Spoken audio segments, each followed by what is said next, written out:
we're here. But it is nice to have those recordings over there on Very nice. YouTube. And then I'm going to start recording. Oh, hang on. I forgot that little script thing. Okay. I think I'm going to skip that little script there. I'd like to do that, but make it better if I do it at all. Okay. 1, 2, here we go. We're recording. And this is another episode of the Family History with J-Van and Alex and Heather here. Hey, hello. Sam. Oh, here's Sam. He's calling. All right, we got a phone call. Get off. Yeah. Hello, Sam. This is J-Man. That's okay. I just want to let you know that we're starting this internet thing right now. But no pressure. But no pressure. Just starting now. Yeah. Have dinner. Have dinner. We're going to see you next weekend, I hope.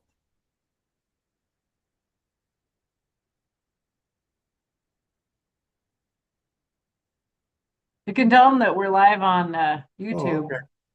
Oh, okay. No, I'm just, yeah. You've not, Heather, did you send it to Sam, the connection? No, I think Mom emailed that to everybody. They all have the connection. No, you all have it. Okay. I can send it by text. He has it, I think, honey.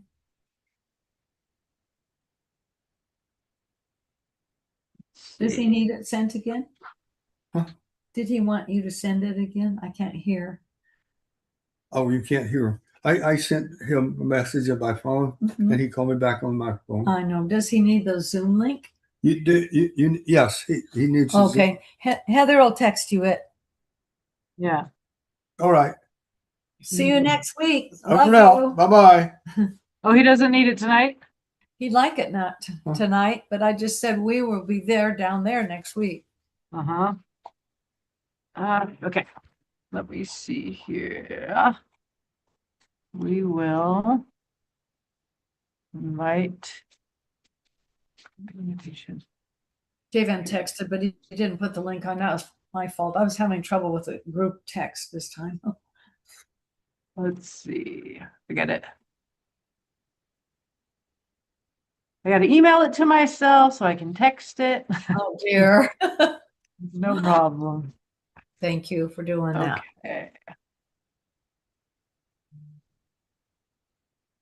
Okay, should be here. Yeah, there's so many things to be signed in on. Yeah. But you were very clear about it being our new link. That was helpful.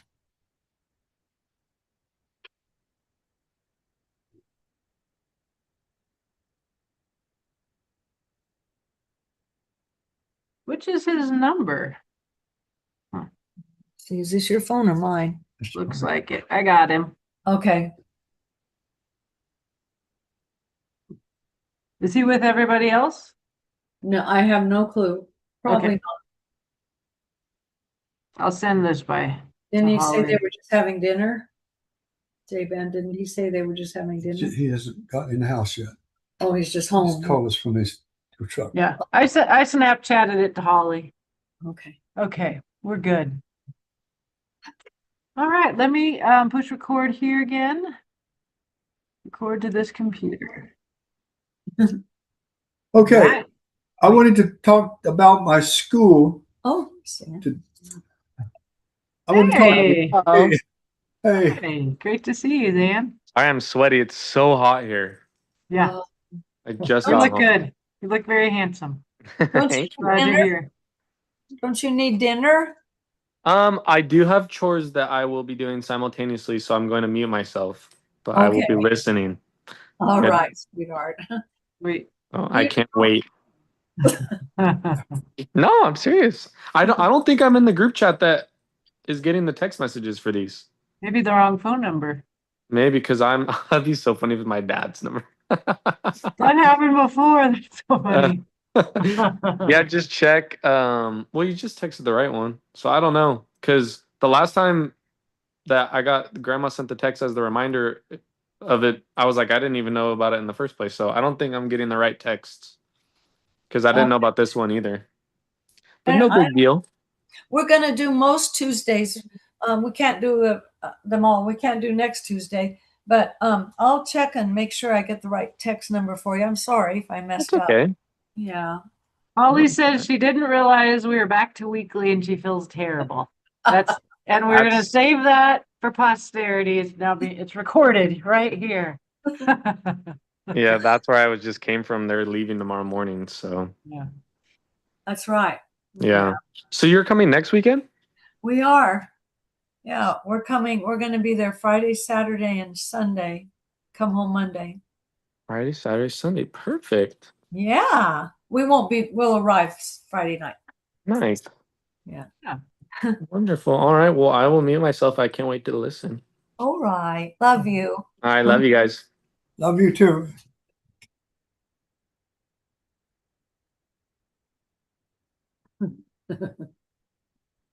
Okay. Okay.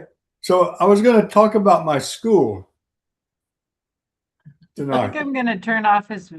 Zan, is it okay if I stop? Okay, Yeah. thank you. Yeah, that's better. It's very distracting.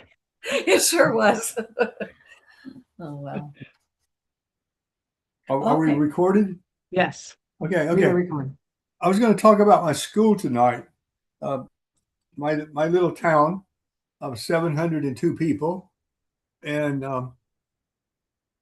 it was a school that served the farming community. The town was a town that served the farming community, so that the school boundaries went out about 20 miles from the school out in the countryside and brought students in to school every day and took them home every afternoon. And my school, it was kindergarten through 12th grade. And we all attended the same school for 11 years. I attended for 11 years. And the school was like a community center for the whole town. And so my Sunday school, I mean, not my teachers, I think I remember there was Miss Jennings, Miss Steed, Miss Smith, Miss Gordon, Miss Wyatt, Miss Graves, and Burkhead. Those were my teachers, and they were all very well and good, and they all stayed there the whole 11 years I was there. So there wasn't any turnover to speak of, and I had the same principal for 11 years. And so one of the highlights of my school was that we danced every day for 8 years. We had recess in the morning, recess in the afternoon, and we had a dancing at some point during the day. And we would go to the gym and we would learn a dance and we would dance it. And the town was a dancing town too, so that every week they had a dance at the school, and the adults came in and danced. It was an interesting place to be for dance. And so we all ended up being good dancers. and it was pretty funny. But I wanted to talk about the school. The school was a kind of like a community place for the community. There's not much else in town, and so everything was happening at the school. And we even had a cannery there, and the principal ran it. And people would go get vegetables and peaches and bring them there, and they would can them there. And he was the head of it and managed it and made it. So that was I used to go as a little kid and be there at the school when they would canning all the food. It was a much interesting place. And then my school experience was pretty nice, and I I got to know most everybody. Well, actually, I got to know everybody. But one of the things was I went to the cafeteria every day when I was in elementary school, and the main cook was named Novella, and I really liked her. She really liked me because I love vegetables, and she would serve me more vegetables than anybody else wanted, and I ate them. And so we got to be good friends, and I would sometimes go by to visit her with my mother when I was in elementary school, and then when I went to college, when I came back from college, I would go visit her, and she would always ask me, "Well, what are you doing now? And what's going on?" I would tell her. So we were friends for until I left um, North Carolina. But it was a good thing. And then when when I was in eighth grade,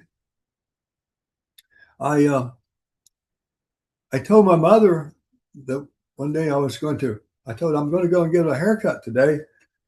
I'm away after school. I'm going to get a mohawk. And she said, "A mohawk?" I said, "Yes." She said, "Wow." And so I did. And all the kids were there in the barbershop watching me, and Charlie was there, and he said, "I will get one of those too," and he got up and had got one. So both of us had mohawks, and we went to school the next day, and we were in the same class, and um, I had somewhere along the line between my first grade and my eighth grade, I had come to the conclusion that memorizing things was cheating. And why would I want to memorize anything if I didn't know how it worked? And so I started only learning things that I understood and could remember how they worked and functioned. So that as a result, I didn't memorize much. And I remember I did memorize one thing in fifth grade, but this was not eighth grade, and I wasn't memorizing things. And so the assignment was to memorize this poem and repeat it at class. And the teacher was his name was Burkhead, and he called on me to come to do the poem that I was supposed to learn. I said, I didn't learn the poem. He said, "You didn't learn the poem?" I said, "No, I didn't." He said, I don't memorize things." And he said, "Come up here, stand here beside my desk. Now tell me, you repeat that poem to me." I said, "I don't know it. I didn't learn it. I don't memorize it. I didn't memorize it." He was very, very angry at me. Very angry. He turned red, and I sat down. And then I came to school in Mohawk, and he demanded that the principal expel me. And the principal did, to support the teacher. I'm getting a little more context than I've heard before. You Yeah. heard that before? I remember Yes. the mohawk, but not the reason why that you got expelled, that the teacher demanded that. I didn't Yeah. remember that. Yes. And so that turned out to be a mistake, because my daddy and my mother said under no circumstances is he going to get his hair cut. It's his hair. He's our child. We will not be doing this. Right. So then the word got out, and the whole town was a tether. Right? J-Man has been expelled from school for getting a mohawk haircut. Can you believe that? And Charlie too. And so we had always been hoping that there'd be another hurricane and school would be closed and we'd be able to free to go out and play a bit, so that Charlie and I were expelled and we were able to play tennis and go around and stuff for 2 weeks. We were just having an incredible time. It was more of a hurricane. A hurricane. It was a hurricane, or the absence thereof. So what happened is it got pretty tense, right? And it was obvious that nothing was going to move. And so my principal, which we were relatively close, I would say, he came to our house and he asked my mom and dad if he could talk to me alone in the room, and they said yes. And so he came in and he talked to me and he explained what I just told you. He said, "So I'm really in a hard place here, and I need you to shave your head and you can come back to school. He said, now, I'm not saying that you have to do it. I'm saying that I'm really in a hard place on this and I need your help. Would you help me by doing that? And I, of course, said, well, of course I will. I will do that tomorrow. Yes, I will. He said, well, thank you very much. It means a lot to me. so, so that's what happened. I went to the barbershop that morning and got my hair cut, and Charlie got his cut, and we went back to school. And I went back in that teacher's classroom, and it wasn't very friendly. And it never was. But you sure became friendly with your principal. I came from yeah, yeah. So, so that when the next year I went into high school, freshman, and I was the second year was I was June sophomore, and I was taking physics, and the principal taught the physics, and sometimes he had to be away because of his administrative duties, and he would ask me to teach the physics class because I was the only one that read it and understood it. So I would be teaching the physics class while he had to go to those meetings, and that was it was interesting, thing that. And then the I think the next year, yeah, I think I was a junior by then. That he said he asked me if I would like to go with him to Chapel Hill for lectures.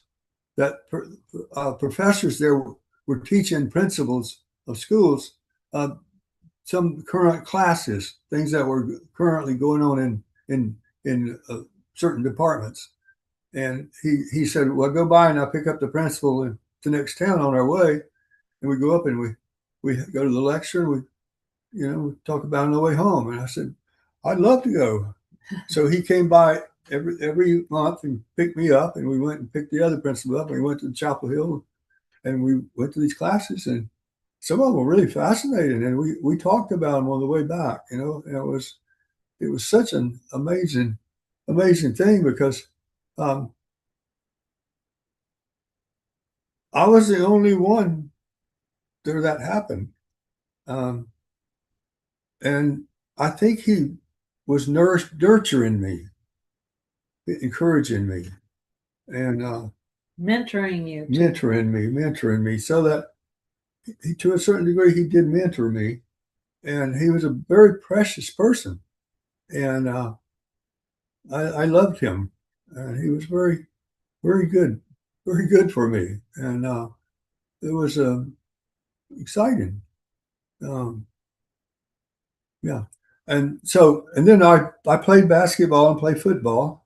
I played basketball for 3 years. I played football for 2 years, and he was the coach. He did all purpose.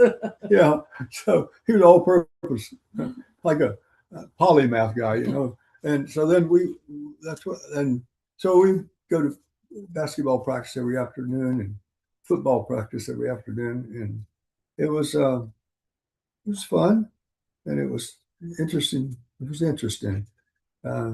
Was he the band director also? No, he wasn't. He had a band director. Yeah, but I was in the band too. I played in the band, and I played. I played at halftime in my basketball suit or my football suit. But it was a fun town, and while we were doing that, when Charlie and I were playing tennis,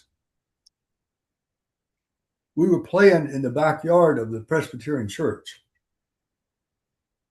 because I had become interested in tennis when I was about 11 years old. And I went down to Pinehurst and bought a tennis racket, and I started hitting the ball on a wall to learn how to do it.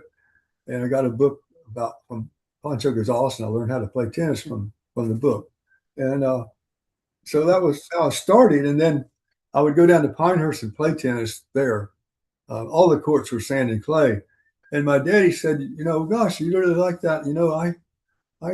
He knew a lot about sand and gravel and soils and stuff like that.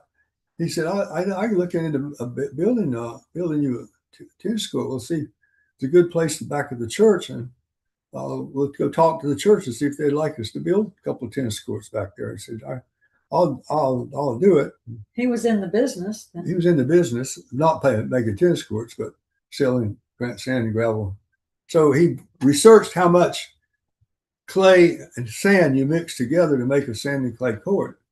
So he figured that out, and he did it. He made it, and he bought his big machines out, and he dug the ground up, and then he filled it with this sand and clay, and then he rolled it and patted it down and smoothed it, and made it flat, and everything.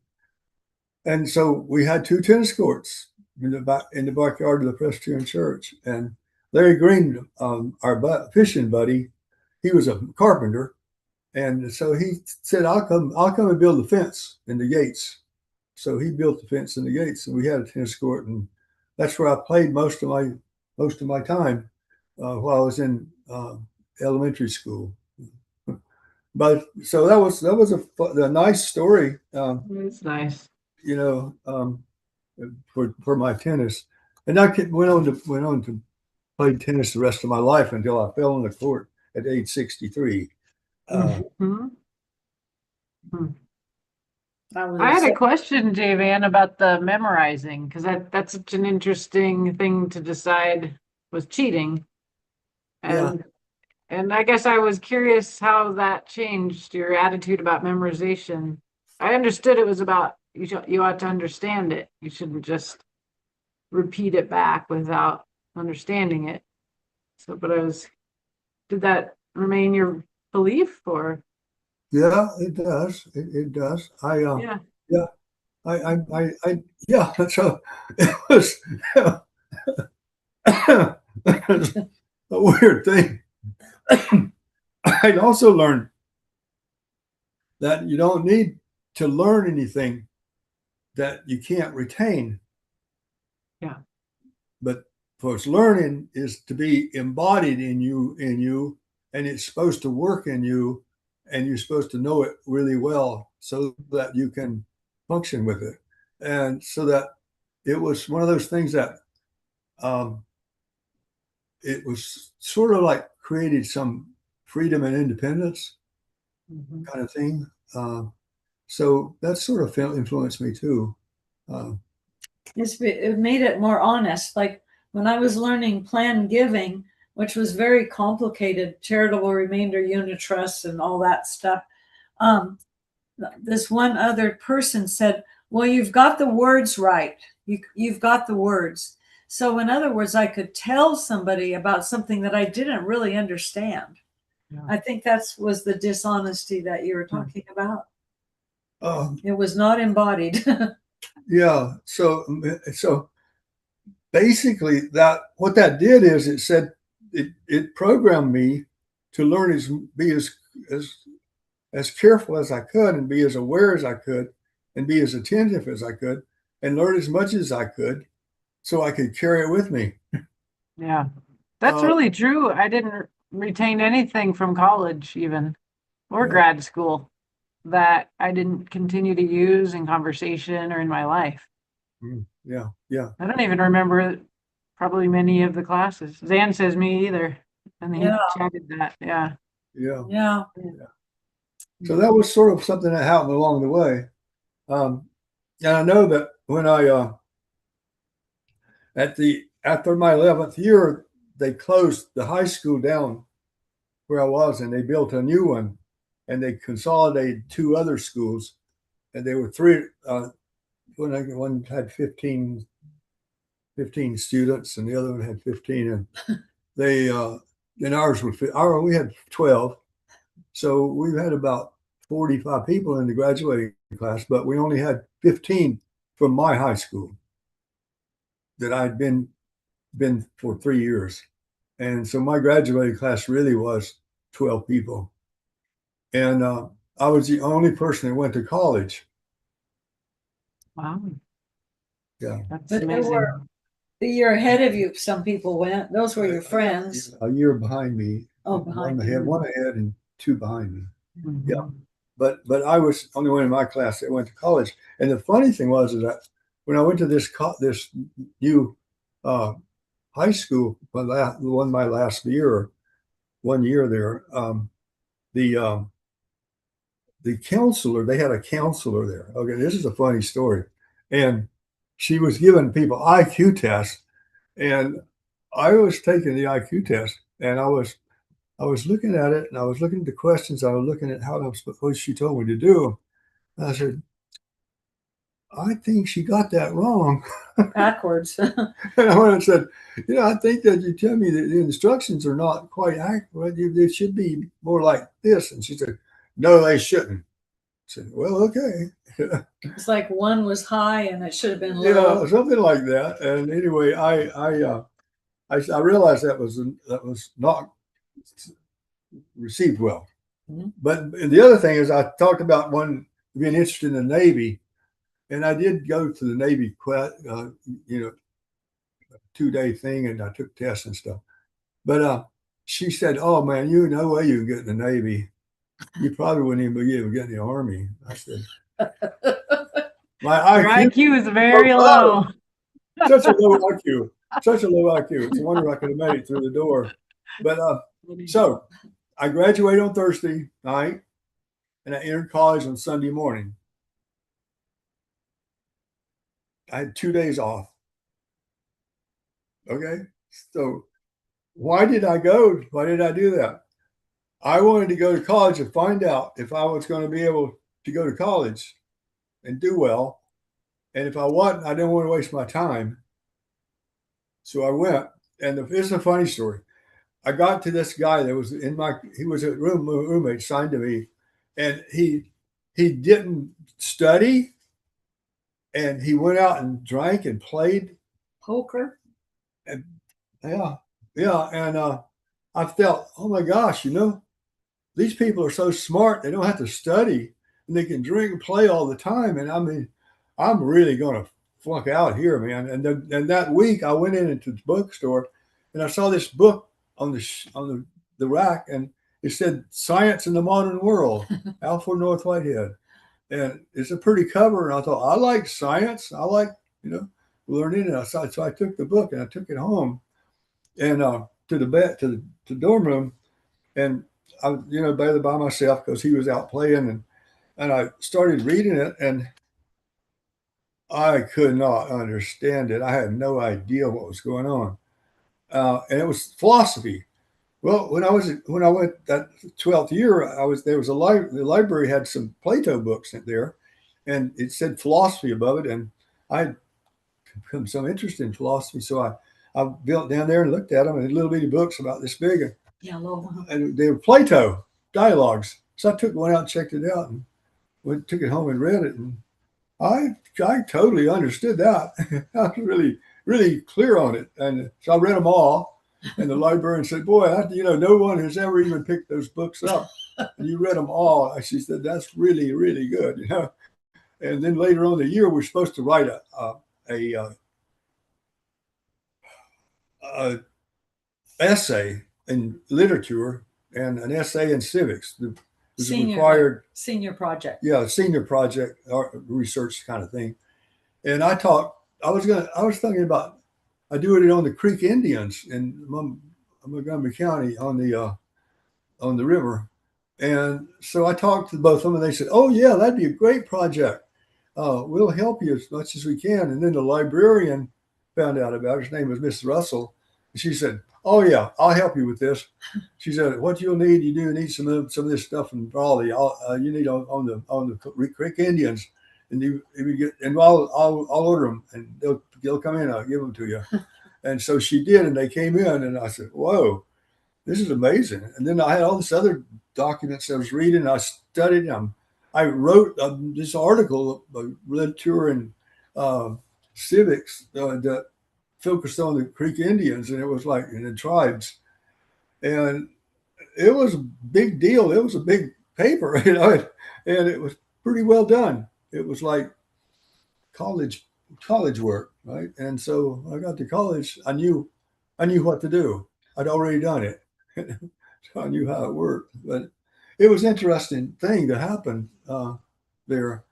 Um, as it turned out, my roommate flunked out, and I made B's right out of high school. And I figured, okay, this is going to be all right. I'm going to be able to do this. And so that's what happened for the first write off. And that's what happened. And then I applied to St. Andrews College, and I applied to North Carolina State. I uh, and North Carolina State accepted me in the civil engineering um, department course to be there. And my mother asked me if I could go to St. Andrews College for 2 years and then transfer. So we made a deal with NC State that I'd go there 2 years and then transfer to NC State in this civil engineering classes. So that's what I did. Why did she want you to go there? Yeah, and Hey, Van, why did she want you to go to St. Andrews? she wanted me to get humanities classes, courses of other things than mathematics and engineering. That was a good parenting. Yeah, Yeah. yeah. So I did, and She never went to college. It's like so beautiful. She knew to do that.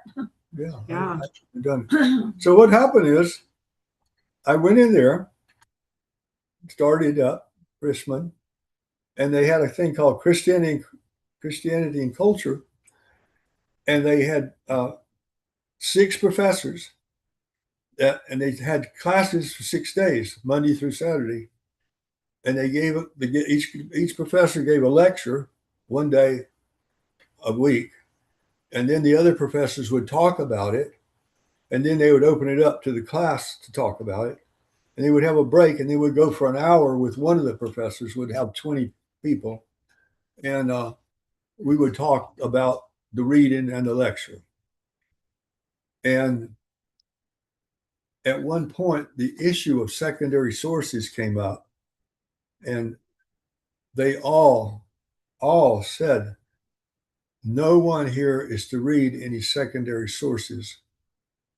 We know what they think. We don't know what you think. You are the only one that can tell us.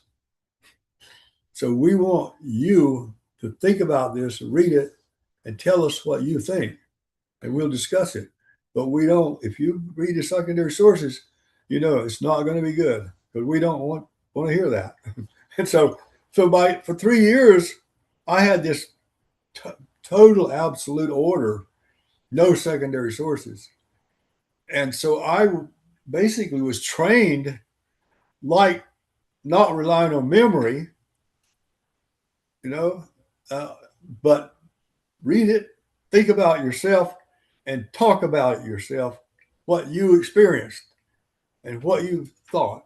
And so it was amazing class. Everybody was like really excited, because the professors wanted to know what we thought. And I remember the first week they told you, you don't really have to read or anything. You can go to class. You don't even have to go to class. And I thought, well, one day I decided to go out and play tennis all day, and I did. And so I went to class the next day and hadn't read the book. And I was sitting there, and I even remember his name. His name was Dr. Fulcher. I was sitting there, and he's Mr. Reed. Yeah. I said, well, what did you think about the reading for today? I said, I didn't read it. He said, he leaned over and says, you didn't read it? Why are you here?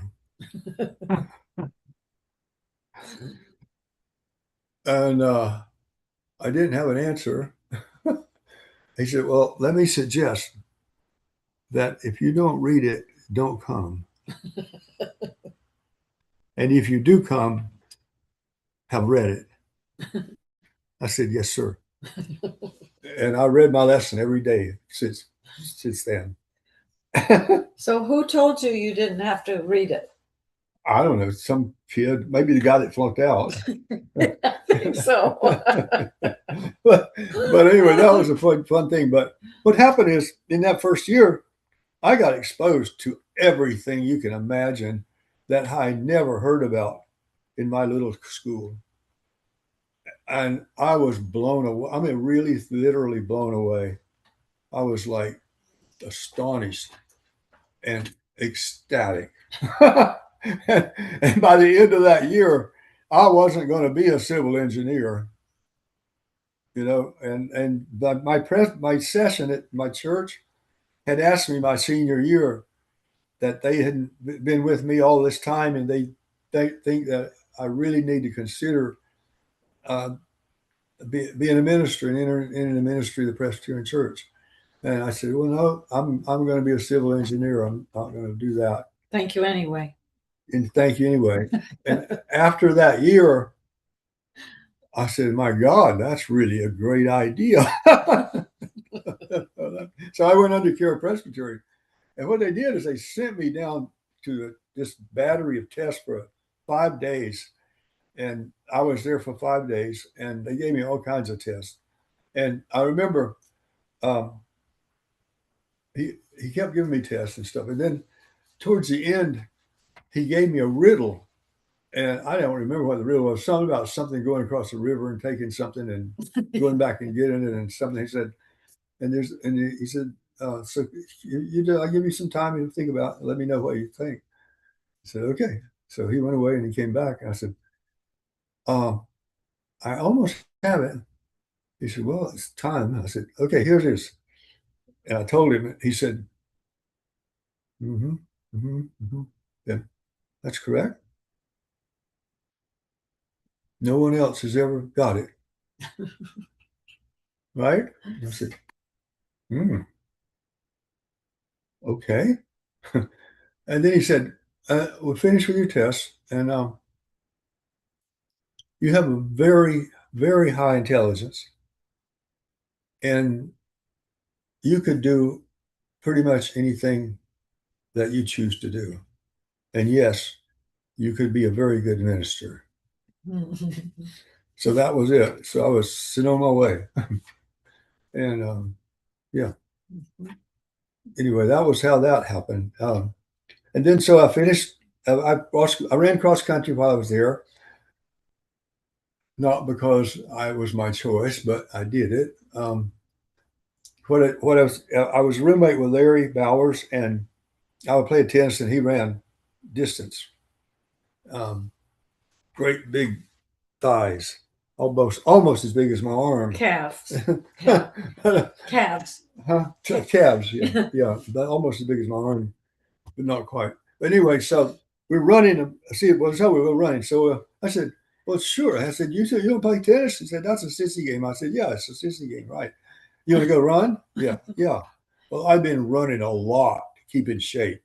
For tennis. Right.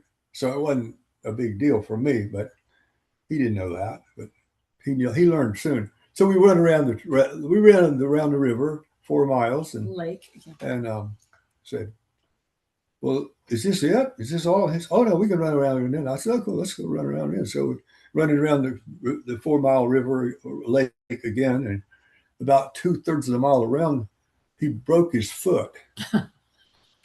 And he couldn't walk. He had to lean on. I said, what do you mean, a big runner like this? You have to lean on a sissy tennis player? He said, it hurts. I said, oh, I bet it does. So then he had to get a brace, and he couldn't run. And he said, I won't be able to run in cross street too. I can't run the race. You're going to have to do it for me. I said, me? I don't run races. I'm not a racer.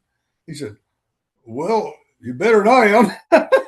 I said, well, I don't know about that. So anyway, he said, you got to do it. You got to do it. I said, all right. I said, so I'll try it. So I went and tried it, and I of course didn't have any problem, but it was one of those funny things that just like happened. And then I come home and say, well, you ready? Is you healed up yet? You ready to play tennis? Right. That was going on the whole time. And so then, on and on and on. So finally, up to about, I have know how long it was, but he finally showed up where he could walk on the tennis court, and I started playing, and he just was couldn't believe how hard it was. He said, I had no idea how hard this was. There's no way I can do this. I said, I know. It's hard, isn't it? He said, yeah. I said, okay. So it's not a sissy game. He said, no, it's not a sissy game. Anyway, that's a story about that. That's that. I was on the tennis team and on the cross country team, and it was a lot of fun.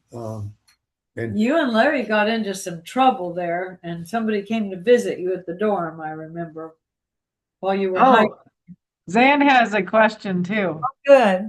He said, you have to mention how you'd eat a dozen donuts on the way home after picking up donuts for your roommates during cross country, he said. Yeah. oh yeah, that was when I lived on Lake Merritt. I was running about 12 miles a day then, and I could eat a whole dozen donuts and not phase me. But so I would go to the donut shop on Saturday morning and get 2 dozen, and I I and I would eat 1 dozen on the way back. It was about 10 minutes away. I drove very slow. And then went in with a dozen donuts, and they always tell you don't want you want a donut or not? I said, I don't really think so. Let's see. That was funny, but it was oh, never mind. Anyway, going back to the college, so that it was an amazing experience, and the more years I was there, by the third year I was only taking, senior classes, and after 3 years, uh, I went there thinking they would have a philosophy major, and they said they would have, and they didn't have. So I had all my courses were in philosophy. I'd gone to NC State the between the first and second year and taken symbolic logic, and I made an A. So just to brag about that a little bit, and then I went back, and then um, I took these graduate courses, senior courses, and then I had to transfer because they didn't have a major in philosophy, and that's where all my credits were. So I transferred to Chapel Hill in University of North Carolina, Chapel Hill, in the philosophy department, and so they said, well, you have 105 hours, and you only need 100 to graduate, but you have to be in residence a year. I said, fine. So I had a year of electives, and I basically took all doctoral courses that year, and I took a course in intermediate symbolic logic, which is more difficult than just symbolic logic, but it was good too. And to brag more, I made a C, and one doctoral student passed with a B, and all the others failed. So I mean, just you think about it, it's an interesting school story, and then I graduated with philosophy major and a social studies minor, and went to Austin, Texas, to Presbyterian Seminary, Austin, Texas, and that was interesting. Um, I thought that I would get away from the racism in North Carolina, and I would be free of that. And I got there, and there wasn't any racism against black people because there weren't very many black people, but there was intense racism against people from Mexico. And it was exactly the same. There was no difference. And I was just saddened. I was hurt. I was just shocked that that was that where it was. And that was hard. Anyway, Can you all I was saying, huh? Van, could you like define the racism that like or give examples, or is that too hard to record? Because I think it would be There was a attitude of superiority uh-huh.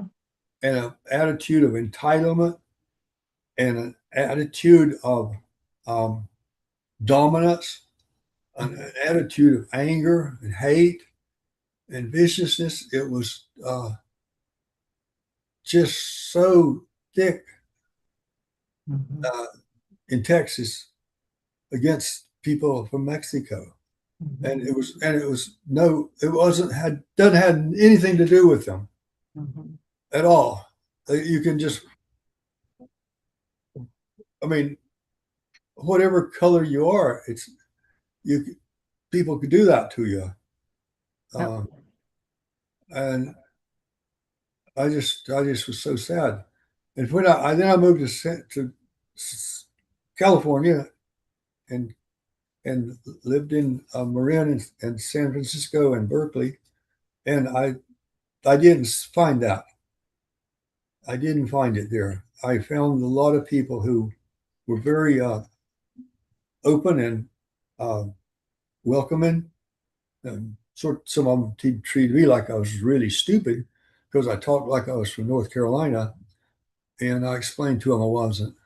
But anyway, so you know, I got some of that when I got there because of that, because of my accent. And, I don't have an accent anymore. Oh, good. I mean, you see those guff oil trucks, man. It's watch out. But so anyway, yeah, it was all those things. Then it was bad. I was glad to get to California. I finally, um, but it's hard. It's very hard. Um, yeah.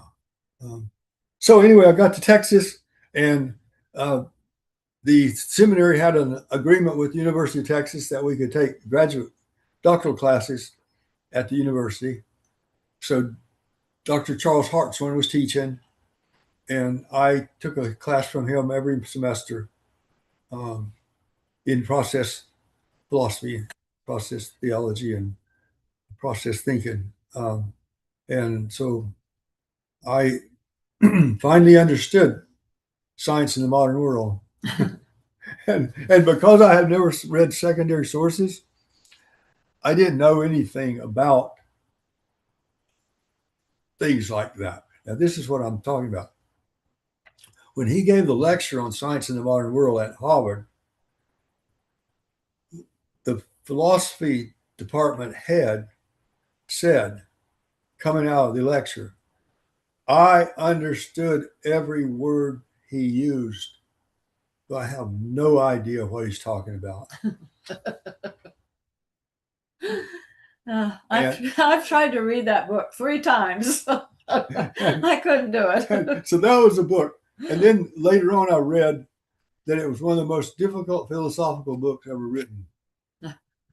So, I mean, here I am, a little right out of college, right out of high school, and wondering if I'm smart enough to be there, reading this most difficult book, one of the most difficult books ever written, and on the subject it was on, and I'm like, boy, if someone had told me that a while ago, it would have been a lot. It would have been good.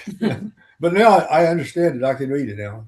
I mean, by the time I finished studying with him for 2 years, I could understand pretty much everything. Heather's going to master it. No, we won't be reading that book. I've just been dipping in a little. Yeah. No, I got some easier books. than that Sounds one. good. I would recommend that to anyone.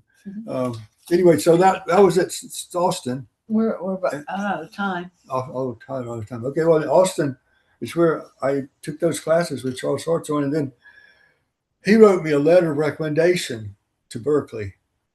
So I got in that class, and I asked him, well, who should I study with when I get there? He said, you should study with Bernard Loomer. He's the key process philosopher in the Bay Area. I said, okay. So I studied with him for 5 more years. Yeah. And by then, I was pretty good on it. I had it down pretty well. And anyway, it was fun. It was great. It was great because it turned out it's just what I needed.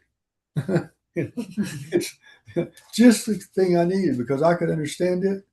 I thought it was just accurate. I thought it was helpful, and all that stuff. And yeah. So when I was, the other thing is when I was at Austin, uh, between my the end of my second year, right towards the end of my second year there, they also had a battery of tests. Uh, we went to have students had those tests. So I had another test, and this guy said, "Well, my God, you have you same thing." He said, "You're really, really highly intelligent, and man, he said you got an IQ about 150. You know that?" I said, "No, I didn't know that." And so, I went on, and I never thought to check out what that meant. And I was reading that book, Righteous Mind, and it was talking about IQs and had charts and everything. I said, "Oh, wow, that's way over there." It was a funny thing, but it was interesting. Yeah, so that was my career at Austin, and then I went on to uh, the Bay Area, and worked there. I went to finish seminary there because after 2 years, after 3 years, no, 2 years, after 2.5 years, yeah, the third year, I didn't have enough courses to graduate because I'd had so many electives.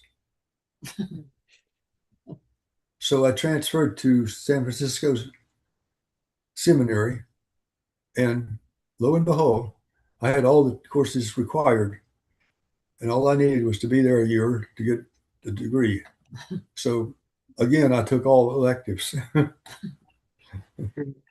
anyway, that's how it went. School. That's pretty much my education. Yeah.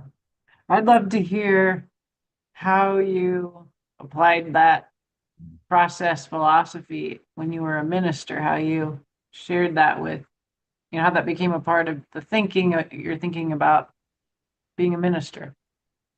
Oh yeah, well, Yeah. when I went under care presbytery, I had to go to presbytery and give a sermon, and I gave it on the story about the father and the son, Prodigal. and Prodigal son. the prodigal son. They call it prodigal son. But he wasn't that prodigal. Um, my sermon was on the prodigal father.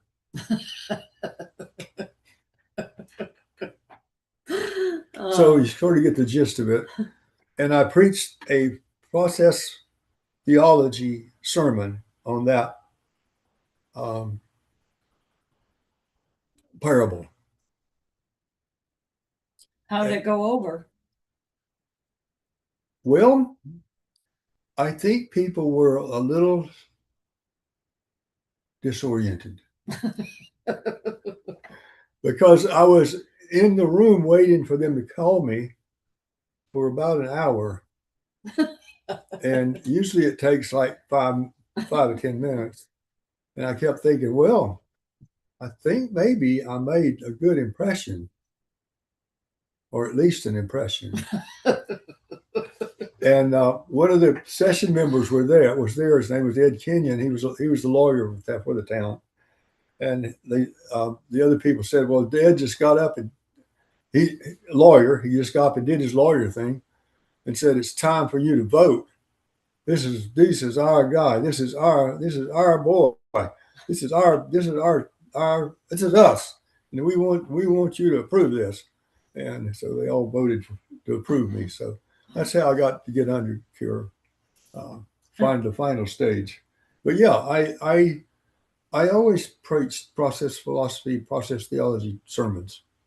We didn't know that's what they were. Mm-hmm.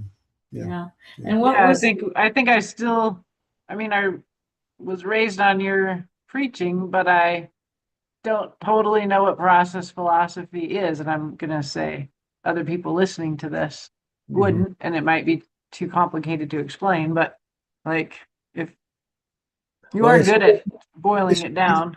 It's very easy to explain. The father in the parable is the prodigal father.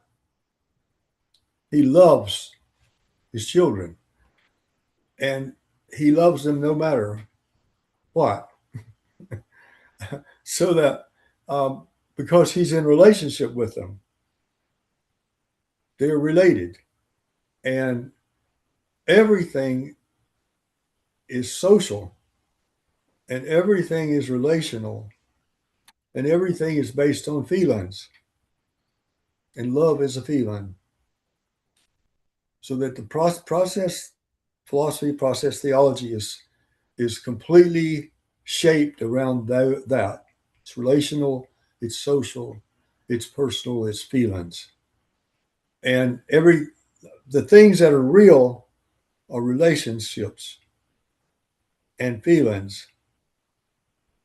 That's what's real. And subject. The subject is what's alive. The object is not what's alive.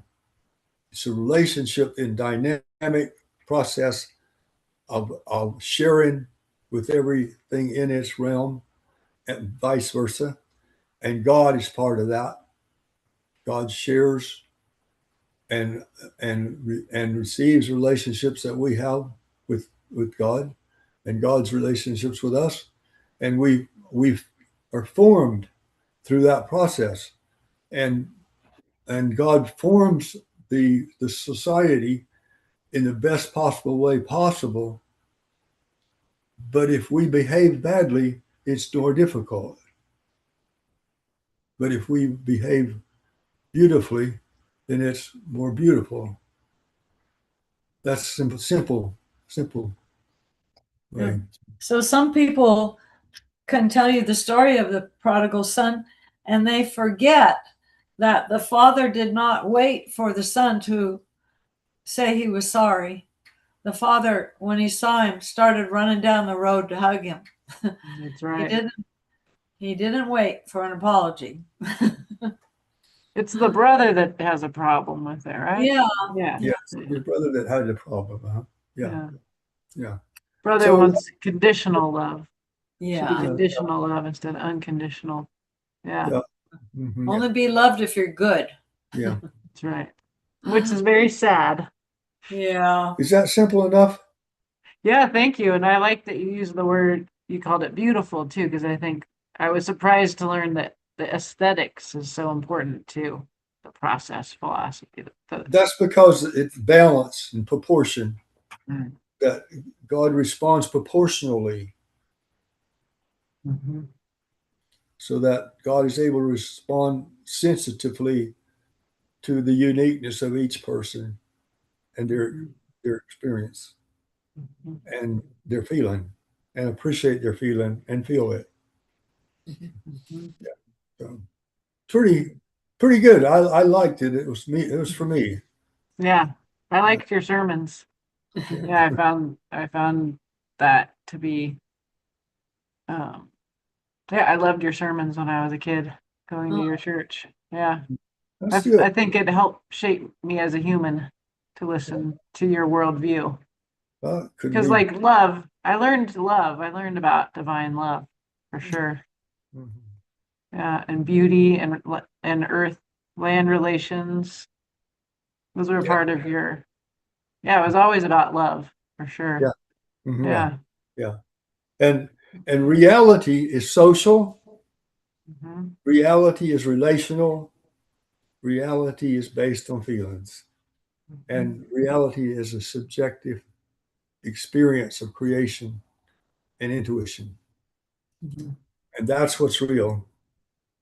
what's subjective is objectified and it is finished, but it becomes a resource for subjective feelings. Right. That's what I just told you is the hardest point for most people. That we have feelings about finished things that are the objects are, you said objects are finished things, and then we have feelings about those, and that's the process. That's the Relational, process. social relational process and feelings. That's what's real. but kind of it's not real to think of things as just objects. Is that right? Yes. Because even atoms have feelings. Yes. Right. Exactly. Yeah. So there's no things. There's materialism is Yeah. just like an appearance, maybe, but not reality. Yeah. But objectivity comes from subjectivity. Objectivity Yeah, is yeah. created by subjectivity. Mhm. The subject creates the object. Right. Then the object becomes a resource I for future subjects. which is what happens in gender history. That women become objects, that men have stories around these objects, feelings around. That's not true, but it's like part of the critique, I think. Yeah. Yeah. Yeah. And so this When is you're of the people that get turned into objects, you know it's a construct. You know it's not true. Yeah. but those are helpful because they're resources that are given to you as a subject. Mhm. You can relate to them, Mhm. the objects, and find meaning in them, and let it helps contribute to what you're making right now Yeah. in real time, so to speak. Mhm. Yeah. I know we're over time, but it just makes me think of something my Druidry group was talking about. There's women that are marrying rivers in England. Oh A wow! woman married a river. And the idea behind it is to bring awareness to the river and talk about this relationship that she has and her love for it. And she's like Mrs. whatever the name of the river is, I can't remember which one. And so we were chatting about that and the Yeah, like. that's an example. That's a subjective relationship with Mhm. the river. That's nice. Yeah. Yeah, And and it's then a process. I mean, river's a perfect process yeah, example. You know, yeah. like Heraclitus said, you can never step in the same river twice. Mhm. See, Yeah. which is I learned that growing up by a river for sure. Yeah. that's a tenet of the process philosophy. Is the Yeah. river's always in the process of Mhm. Was there something else you were going to say about that, Heather? Oh no, it's cool though that we were just chatting about that today and then because I was like critical of it as a queer person. I was like, how can the river consent to this? You know, and I was like, is this a monogamous marriage? Is this possession? So I was coming at it from that angle, but listening to my friends who are married and in loving marriages like talk about how positive this was for the river and the way that people were beginning to relate to the river as a person. So it moves from being a thing into being a person because it's in this kind of very special relationship, a commitment of love and mutual nurturing and support. So it like frames that relationship of marriage, which isn't something that I get, right? But that they get, and most people get that marriage is this beautiful thing that creates kinship across difference. Anyway, it was just like opened up so many things to just ask about that. That's lovely. Yeah. yeah, kinship for sure. Mhm. Mm-hmm. Yeah. Yeah. Oh, interesting. Yeah. Well, thank you so much for telling us those stories and getting them recorded. It was new in many ways to hear it all together. There were new pieces for me. Thank you for recording it and for Yeah. and making these words something people can hear when we're not around. Yeah. Yeah. Mm-hmm. Glad to have them recorded. Yeah. Yeah. Zan, how's the chores going? Oh, I've been listening for a while now. I didn't want to turn my camera on and distract everybody. Oh yeah. Whoa. I didn't know that was the story that you based off everything off of. So I was reading it. I'm sorry, I was talking about when Grandy was talking about the prodigal sons. Yeah. So I just read it as like a refresher, and it's totally Grandy. That's so funny. I didn't know that. Oh, Yeah. Just like the most like welcoming, arms open yeah. philosophy to teach from the Bible, you know? Yeah. Yeah. Oh And yeah. it just takes all the pressure off of it too, you know, like that forgiveness is it's like it's It's a free. gift. It's a gift rather than a reward, you know? Yeah. Like you don't have to do anything for it. So it's cool. Yeah. Mm-hmm. That's Yeah. a good way to phrase it. Yeah. Yeah. I guess I never heard exactly what the whole hour was taking about talking about my sermon for my going under Cure Presbytery, but I imagine there was a lot of debate going on. Oh, that's so cool. Yeah. It is.